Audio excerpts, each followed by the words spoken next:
Bonjour, bonsoir, ça dépend de l'ère à laquelle vous nous recevez en ce net moment sur KN Vision Télévision, votre chaîne d'échange des idées et de responsables. Un gars merci na bande konyo sur bazo Hollande biso partout dans le monde entier. Gars merci na bande koyo bazali ko la confiance na kati ya KN Vision Télévision to pesibino merci belé. Le lot tozali samedi le 10 avril 2021 chaque jour mikolo zali ko baksama mikolo pe zali ko changer. Makambo belé zali ko ya mabe na malamu na République démocratique du Congo yango to leka awa poto ba ko partager ba réaction na ba vie na ba opinion ya bandu kona biso congolais partout azali na monde entier mutema na ye e ba ko zala brancher na mboka yango to la plateforme oyo to le bango chaque fois poto kuta na poto ça l'échange d'idées ya malamu bobo sanate bande ko KN Vision Télévision ko s'abonner surtout c'est très important to s'abonner pour parler sur KN Vision Télévision, pour partager ma vidéo, pour liker ma vidéo, pour commenter et ça la malamu pour te évoluer bien. Pour s'abonner c'est facile, en anglais bah comme subscribe, ils à droite na you, on s'abonner, et puis au commencer à cliquer cloche de notification et bimara 3 au fini au alikolo, ndé chaque fois tu numéro na biso ou bah ko jouer ango. Alors, les lots, le bec, ils allaient samedi. Normalement, il fallait pas tout ça le numéro. Les lots, il fallait tout ça le lobby dimanche. Mais suite, il y a bande kubaza, benga, bande kubalbi, papa, kelito, mais quand on a le bel amakambo, oyo, et que baza malamu mingi. Et après, si un merci, nandeko, oyo, a outé ko pesa biso, motuna, oyo, tout partager na bandeko, pour tout yeba nini, tout ko sala, pour mboka na biso, yeba, quand même, ko émerger. Alors, motuna, ils allaient qui, est-ce que, solution et kozala ya malamu kimi koyeba kozonga na Nord Kivu Sud Kivu soki Monusco a longwe Mausus balobi ce n'est pas la solution de demander à la Monusco de partir. Ce bon, cela veut dire que Monusco a zao sala naye ou il a fallu à sala. Tokoyoka audio ya Maman Marie-Josée Ifoku, azalaki candidate présidentielle dans l'élection présidentielle il y a 2018, la seule femme oyo candidature nezalaki validée, toyoka interview na ye, toyoka yeba question batuna qui est sur Radio Kapi, nini oya lobaki, pour na ya lobi que ce n'est pas la solution de demander à la Monusco de partir. Toyoka réaction, il y a papa Kakuchi, toyoka réaction, il y a maman Nabiso na Hollande, tokoyoka réaction ya papa Moïse Vango d'Espagne, tokoyoka réaction ya ndoko nabiso Franck Asimbo, tokoyoka réaction ya papa Alpha Kunaza na Beni. Tant on a yoki audio na ye, toleli ensemble, j'ai failli pleurer. Mais en tout cas courage na bandeko bazakuna. Tokoyoka réaction ya porte-parole ya Monusco na makambo nyuso zo le kakuna na este. Tokoyoka réaction ya Bintou Keita wazali chef ya Monusco pour na ye alobi que moi incompréhension moi malentendu ezali na est sur travail à Monusco la plupart abatu ba ye ba ngote Monusco aya ko sala nini et puis porte-parole ya buti koloba nini ya repesa biso que protection ya ba civil pour na Monusco. Est-ce que Talibango ou bien Talibangote? Toyoka moi ba réaction wana. Et puis s'il vous plaît, boy ba koyoka ngo na bokebi to kango bien. Parce que toujours qu'on discuter, toujours qu'on loba. Biso moko toujours yeba to juste mission ya batu wana ezanini na République démocratique du Congo. Alors ce doki réaction il y a maman la biso Marie-Josée Ifoku, toki réaction il y a Bintou Keita wazali chef il y a Monusco, surtout qui réaction, il y a porte-parole, comme on a dit, Mathias Gilman, il y a Monusco, Toyoka, pas question de tout na qui est, Toyoka, bah, moi, mais il y a non, il y a Oyo, tout ça comme Ituna. Alors, pour tout banda, avec douleur, non, bande de mission Oyo, Toyoka, papa Nabiso, Alpha, tout banda non, naïe, Oyo, il y a lobby, et ça, la passe mingi, papa Azol est là. na audio na ye ngata na yo kiango na linga na benge même tout solo la main tellement rappelé na zaki émotionné na lobité na tikana non benga après mais tout quand réaction ya papa Alpha azaku na ba bazo vivre makambo yo landa ki émission autosala qui tue à l'est de la République démocratique du Congo. S'il vous plaît, si vous avez pour ça, vous avez tout solo là qui n'a pas Alpha. Un téléphone, beaucoup de gens qui ont une émission, vous avez un ndenge koloba ba question de tout qui et puis vous avez sous auto so il y a tinde les biso le passe d'information nyonso ya est na nyonso sur est ngala zo ngo direct panayi direct sans que les canaba WhatsApp ba il y a tinde la ngo mbala moko pour tout ça na contact makasi. Donc, tout le papa Alpha qui a le bénin, tous à l'amitié Maokita, mais ça fait très mal que le candidat qu'on a besoin de souffrir. Ndeko Kelly, bonsoir. Bonsoir, papa Alpha. Bienvenue sur KN Vision Télévision. Bonsoir. Mais hello, Marina Loba. Mon frère Kelly n'a zolela. Na Miami, je suis okitangai. Oki kondimate. Okoki kondimate bandeko na ngai oyo ya biso mawa s'il vous plaît okoki kondimate armée na biso police na biso ezobeta biso masasi tokufa na kati ya mboka na ndenge nini na zamba bakitika biso na kati ya mboka tozobenga na MONUSCO po toyebi MONUSCO ezosala mosala nini ndeko na ngai Kelly toyebi mosala MONUSCO azosala na yebisi yo Kelly tala na elo na ngonga oyo basi bauti koboma bato na nzela awa na kati ya defense mibale pas même 100 mètres defense mibale babomi bato batumbi mitoka mibale tokende kozwa bibembe wana basoda babi na ndenge oyo bakomi bakotrahir biso bobeta bango mpe masasi Kelly na mato ya mutu nyonso ya akenda kozwa bibembe moto na moto azwi nzela na ye oyo bakokimaki bakimaki bao bakufi batikali kuna Kelly eza pasi bo comprendre tika so tokosila Kelly tosila yebisa ngai silence radio ya tous les médias mondiaux y compris les médias congolais Kelly ata média moko na monde entier ezoloba te Beni bazosala marche lelo 4e journée Butembo bazosala marche lelo 4e journée Oicha bazosala marche lelo 4e journée Lubero bazosala marche lelo 4e journée na Goma province mobimba baza sous marche MONUSCO akende yebisa ngai tozoloba bakuta province mobimba bakoloba bakuta Kelly merci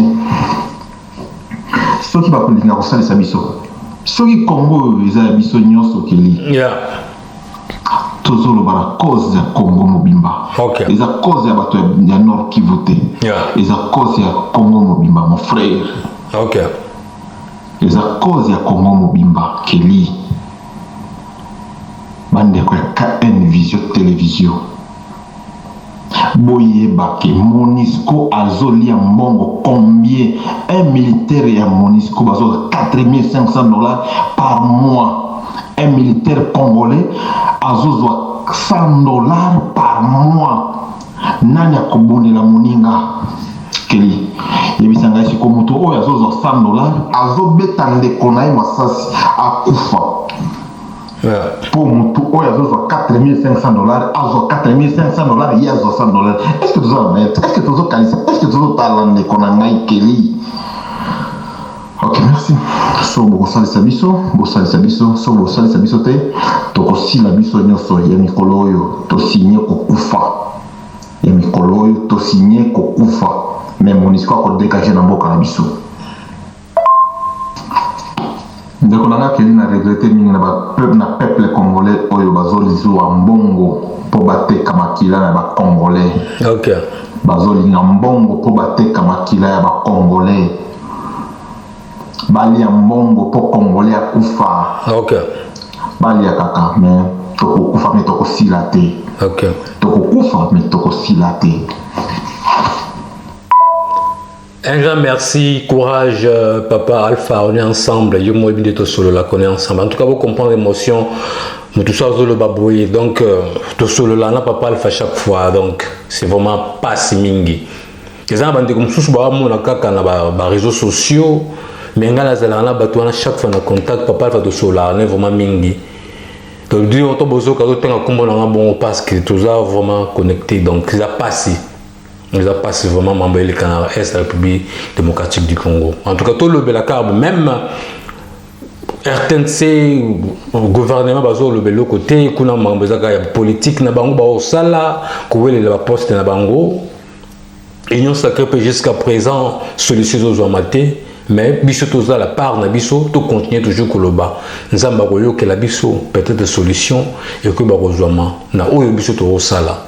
Toyoka nos réactions, il y a maman Marie-Josée Ifoku, il y a le lobby par rapport, il y a Nenge, donc on a vu sur Alpha Otukoloba qui on a pour ça besoin, Monesco Alomba s'il vous plaît. Mais maman Marie-Josée Ifoku, vous avez candidate présidentielle, il y a le lobby qui est, ils ont une solution de même Monesco Alomba. Donc Toyoka réaction, il y a maman Marie-Josée. Tu as une réaction, il y a maman la biso dans les Pays-Bas, tu comparer, et puis tu as une réaction, il y a papa Kakouji, et puis tu as une réaction, pour tu y bandeni tu as tiens ma candidature sur place. S'il faut même que bande la émission pour une réaction, mais quand bande là, pour comparer qui parle, vraiment il a fallu et qui dit vrai. Toyokana nous maman Marie-Josée Ifoku ndenge alekaki na motuno banda kotunaye.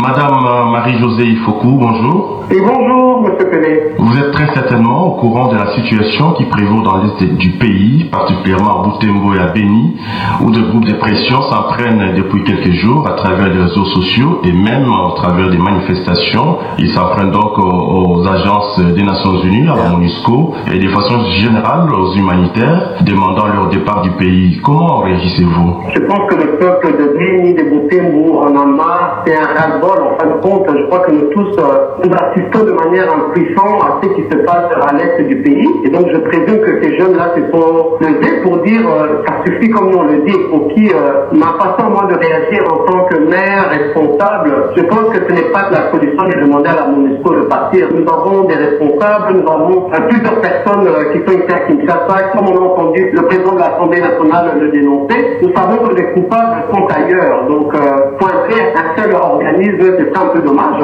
Nous voulons que les choses se passent autrement, que nous puissions rechercher la paix, mais que nous puissions le faire ensemble. Donc, c'est à cela que nous nous demandons à toute la jeunesse. Nous nous sommes adressés à eux aussi à travers notre mouvement Burkina Faso.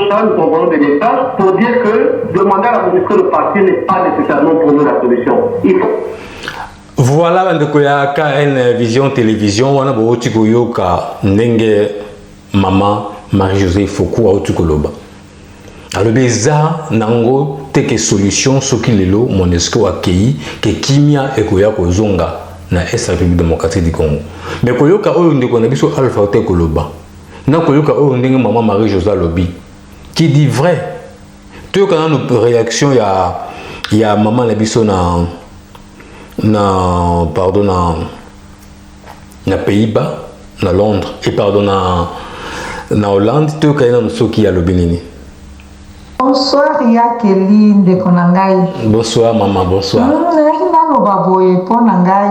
tout cas, Monisco, Ekendete. Yeah.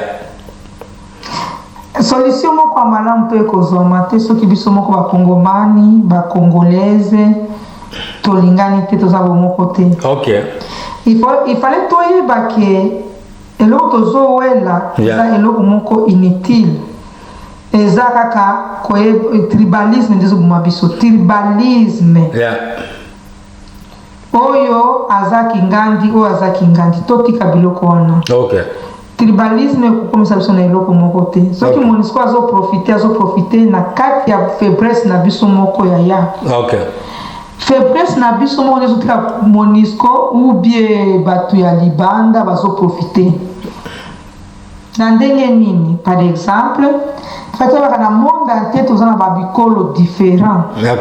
Babikolo wana mpe bayokanaka na bapays étranger na bapays étranger bayokanaka baza bavoisin baza bandeko. Ozomona ke awa par exemple na Hollande na Belgique baza bandeko ba Belge na ba Hollandais basoka munoko moko baboya na kate. Ba Hollandais na ba Allemand basoka munoko moko baboya na kate. Mais bayebani balobi oyo aza Allemand oyo aza Hollandais, bayebani oyo aza Hollandais oyo aza Belge, bayebani na minoko na basololaka. Même na France même chose, même na Suisse même chose, bayebani na ba français. Alors ngala zomona na mukuse totika tribal. So tribal esili mutako intimider munia kozate bebe mutako profiter munia kozate bebe bitumba kozala pete. Mais ozo congolais ye muko alobi ke oyo aza mundande aza mokolomboka. Oyo aza munyabwisha aza mokolomboka. Oyo aza mubembe oyo aza mushi oyo aza muavu mokolomboka. No munde bablo bandenge wana no eza ndenge wana te ya. Bakolomboka eza bao soutenir mboka na bango ekende liboso. Mais tango osa tribal bozo miboya bokosenga bandeko na bino bakosunga bino bamosusu baza bapays voisin bosoka monoko moko bakosalisa bino po bozo pe makasi na mboka na bino. Parce que tango ozondima te ke nilotique na Congo pe azalaka. Eza pasi tango ozondima te ke Bantu na Congo azalaka nde muutu minotike nde mutusi, cela veut dire yo okozalaka mboka parce que mutu akotike na moninga azate. Ozo comprendre ko nanga mbali eloko nazoloba na bino bolimbisa ngai nalobi yango na kanda te me nalobi yango na bolingo ya Congo tolingana toza bato misato toza Bantu toza batwa nde bapigme toza pe banilotike baza na Congo. Bazali na Congo wapi? Na Sud Kivu na Nord Kivu partout na 4 leko ya Congo. Toza na 9 frontières na Congo. 9 frontières na Congo atoso basolaka minoko moko na ba voisin. Kaka pona nini makambo eza makasika na Rwanda, Burundi, Tanzanie, Zambie, Uganda. Ba place mususu makambo eza makasi te. Pona nini? Parce que minéraux eza kuna patika buzoba wana toza batu moko toyebani soki bino boyebi ba Congolais te a sud ou bien à ouest ou bien à nord ou bien soki ya nini en tout cas eza pasi fait tolingana toza bomoko biso toyebani biso moko ba Congolais ya est toyebani. Merci. Un gars merci maman Nabiso na Hollande na participation na yo na numéro Nabiso alelo. Bon comparer ce que réaction il y a maman Nabiso na Hollande na réaction il y a maman Marie-Josée Fokou. Ils a presque le même mot. Ba sololité, ba yebanité mais na makanisinde makambo za okendele. Ils a ko balana. Il y a on a benga biso chaque fois que na plateforme oyo au moins ndeko na ndeko ba kutani place mon côté mais na kati ya Karen Vision télévision nde place bandeko ba yeko sangana nde place makanisi ko kutana yango toza na posa toyeba soki Monesco ekei Monesco bientôt là ba okende à partir de juin et l'année prochaine si je pense bien ba olonga déjà na Kasai.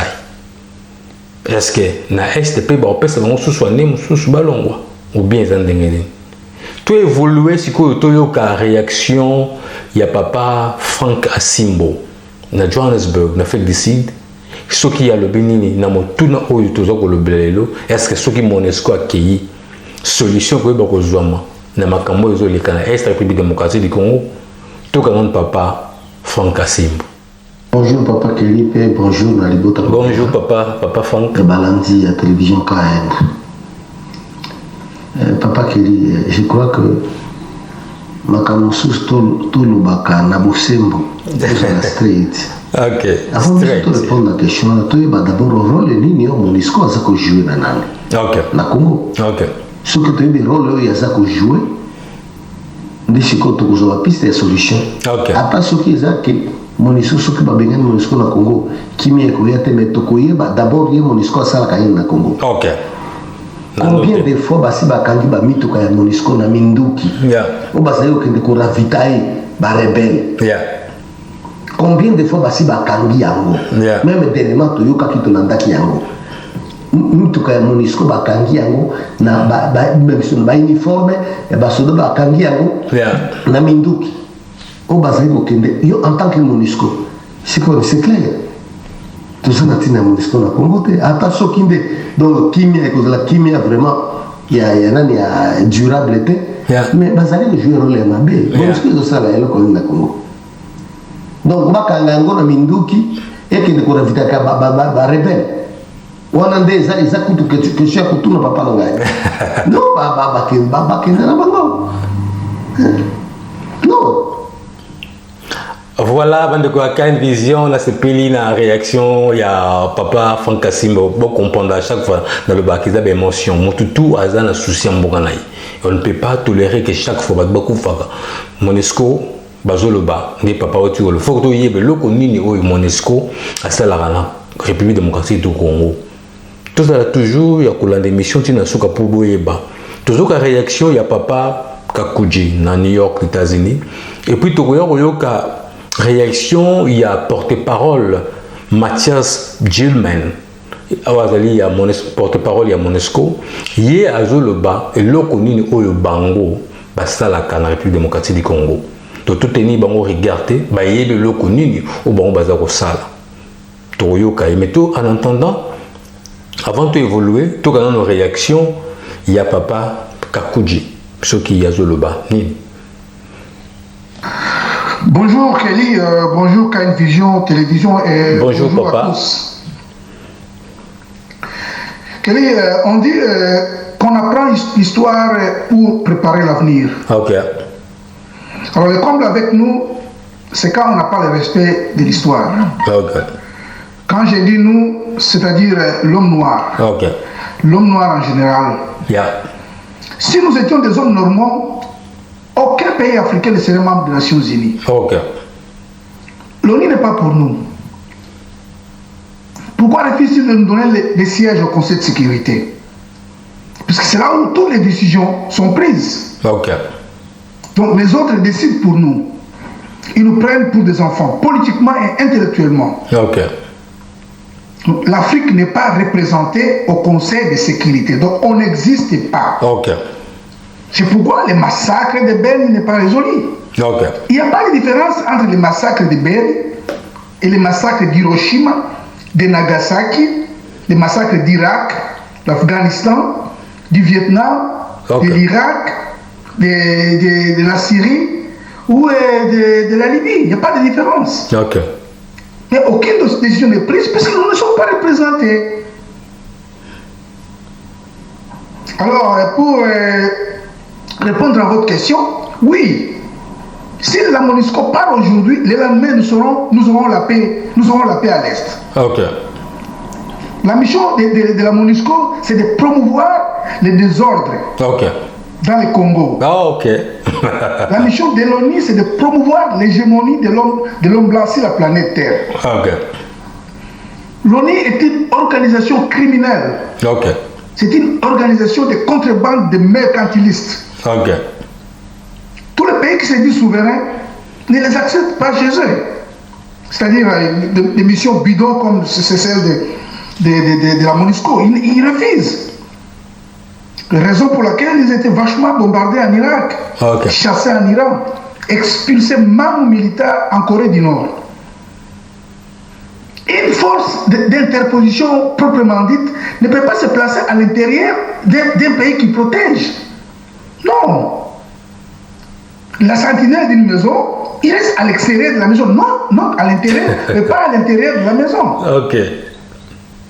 Et chez nous, l'ONU, il est avec nous à l'intérieur. Alors, il laisse les assaillants, les bandits, entrer. Et ils viennent opérer. Et ils sont avec nous. Et quand ils sont en train de tuer les gens, ils ne s'inquiètent pas. Ok. Le Congo doit avoir un président hardi et téméraire. Déjà Rumumba, Sékou Touré ou Kabila Laurent. Les Béni, oui, non. Ils n'ont pas de place au Congo. Okay. Sinon, les choses ne changeront jamais. Il ne faut jamais oublier l'histoire de ce monde. Et il ne faut pas avoir peur de mourir. Parce que nous allons tous mourir un jour. Okay.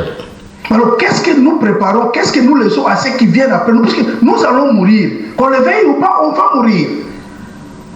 Alors, qu'est-ce que nous laissons à ceux qui vivent, ceux qui sont derrière, nos enfants et nos petits-enfants? Okay. Ça fait 60 ans que nous n'avons pas la souveraineté de ces pays-là. 60 ans. Et chaque fois qu'il y a un nationaliste qui émerge, on les tue. Et ceux qui viennent, ils deviennent des béni-oui-oui. Non, là, ça n'a pas de sens. Si tu n'es pas prêt pour mourir, ne soyez pas le président du Congo. Partez, allez ailleurs. Oui, c'est un peu ça, Kelly. Si la MONUSCO part, aujourd'hui et demain, nous aurons la paix au Congo. Il suffit simplement de fermer les frontières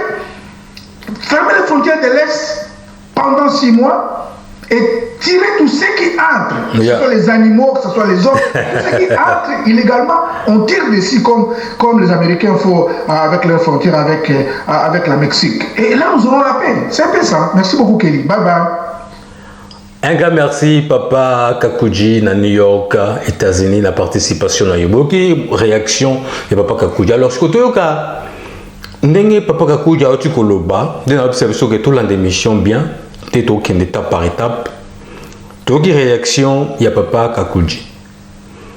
Alors, tu as une réaction, il y a porte-parole Mathias Gilmer, réaction que pour protéger les civils, bango musala na bango ezali nini parce que biso peut tika ka que toujours blame ne balo en anglais que Monesco Mexico bango ben baloba que pour na nini bango baza ko sala oyo biso toujours kanisa bango fallait ba sala mais baza ko sala ngote to ka porte-parole comme on a Mathias Gilman.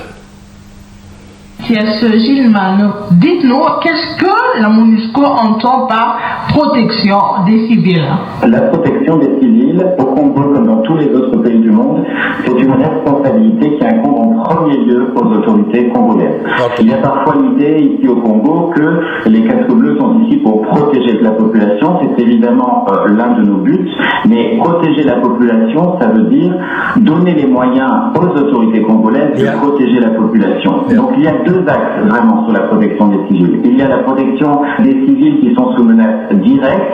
Il y a, comme vous le savez, des dizaines de milliers de Congolais qui passent la nuit autour de nos bases, notamment dans les hauts plateaux, notamment dans certaines régions de l'Ituri, que nos casques bleus escortent au champ chaque jour pour qu'ils puissent continuer à maintenir une activité économique. Et ils sont donc sous la protection directe des casques bleus. Mais au-delà de ça, la protection des civils, c'est aussi la collaboration avec toutes les parties, avec les communautés touchées, pour la mise en place d'un environnement protecteur. Et qu'est-ce qu'on entend par un environnement protecteur? On entend des institutions qui sont plus solides, qui sont présentes, et donc il faut permettre aux communautés qui sont victimes de violences, aux communautés qui sont victimes de vol, de spoliation des biens, il faut leur permettre d'avoir un recours à une institution étatique qui peut créer un environnement protecteur en faisant avancer la police, la justice et faire en sorte que les populations puissent avoir recours à leurs institutions qui sont les premières responsables de leur protection. Mais donc il faut bien comprendre que la protection des civils, ce n'est pas seulement militaire, ce n'est pas mettre un casque bleu dans chaque maison pour protéger ses habitants, c'est vraiment amener l'autorité de l'État à regagner du terrain. Prenons le cas de Béni Mathias Gilman, il y a le questionnement de ces députés, Boris Baelezo, qui se demandent comment est-ce que la population peut accepter que la MONUSCO est en train de protéger la population pendant qu'à quelques mètres, on est en train de tuer la même population que la MONUSCO dit qu'elle est en train de protéger. Que fait la MONUSCO? Nous, ce qu'on fait, c'est qu'on soutient les opérations de l'armée congolaise. Ces opérations ont permis de disperser les ADF. Ça rajoute une complexité parce que ça veut dire que les populations sont maintenant attaquées dans des villages qui sont encore plus éloignés, encore plus difficiles à atteindre.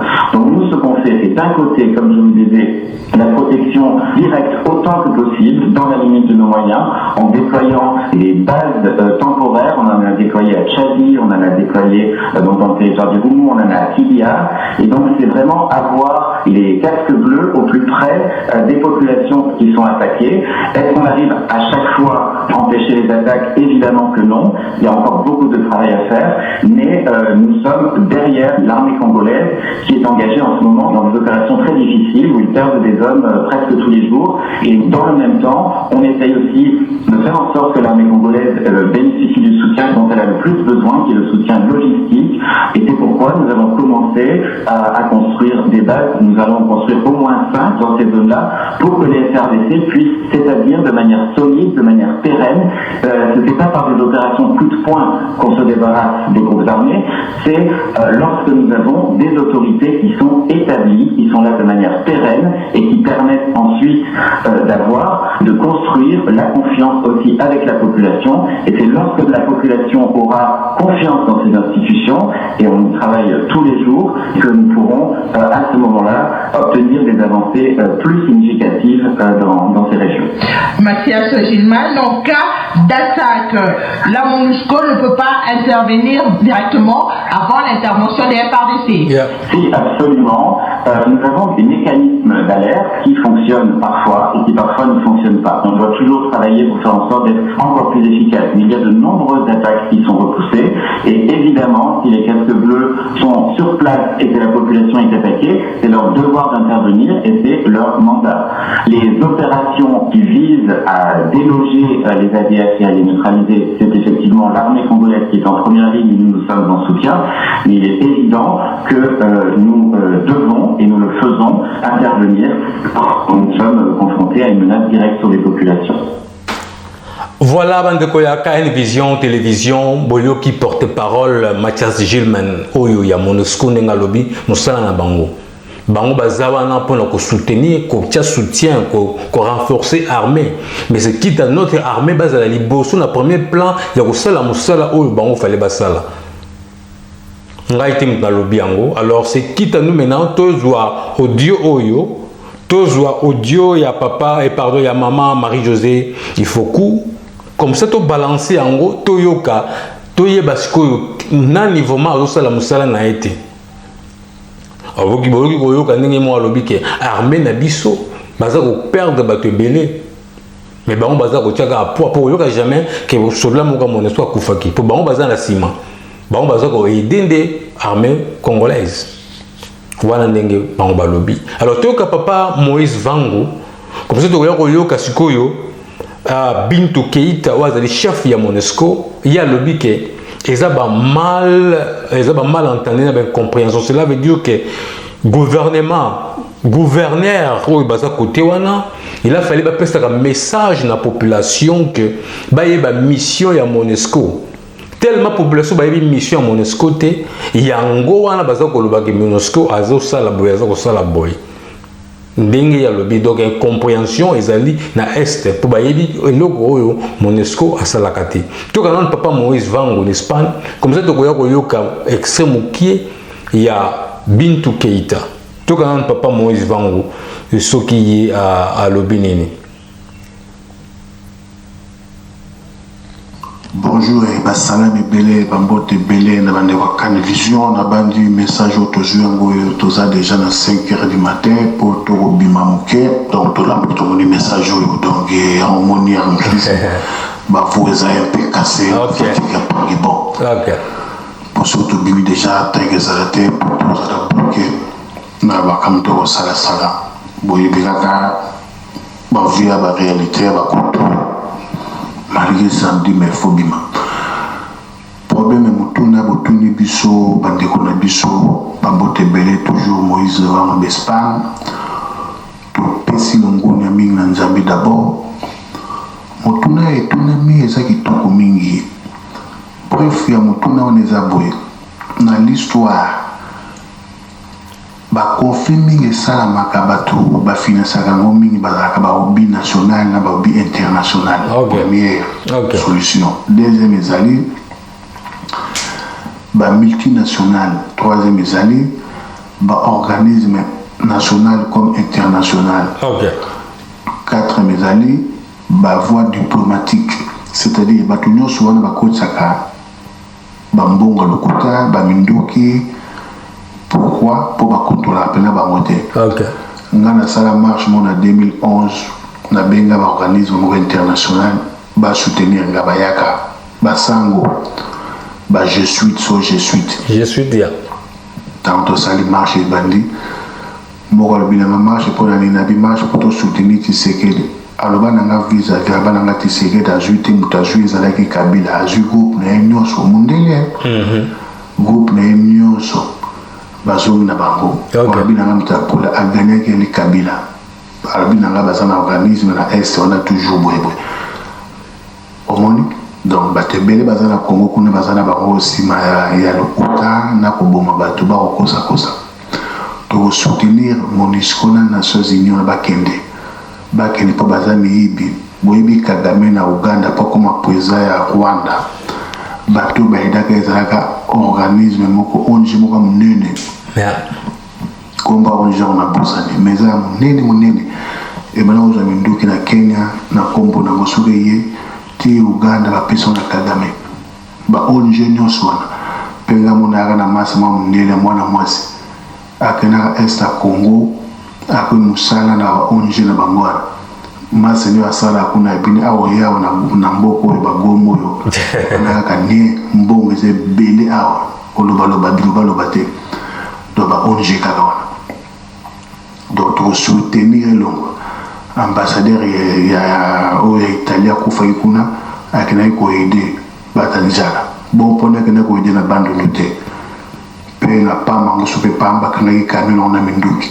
makamtolo bamoni ba Félix ba ko dicter ba ngopena ba américain na mindele ndio ka foza beswa Lumumba ya moko boy ba révolutionnaire pour nous aider Congo foza la révolutionnaire biso le loto ape ko insina makame bele pour la vérité tellement les gars trop nzamba témoin mundela komela ngayo foza la ko vivre na fimo ko ya keba pour nous parlement na ba Espagne ba koma ko compliquer nga trop même mbile landanga chaque jour na bimana nzela chaque jour ya face à face ba mona nga lokola moto moko donc vérité talaga motamo ina ba 100 000 euros penza ya Kabila na 2011 et 2014 ba bon makila bon en tout cas nzamba kumisama ono le nzamba témoin bon pende ya pena likuta tengana tu kongola ba manzane makasi ba proposer pena ba soma ba ndako na kina budango ba to sérieux pena bon nzamba salisa ba kende kala ba tomba.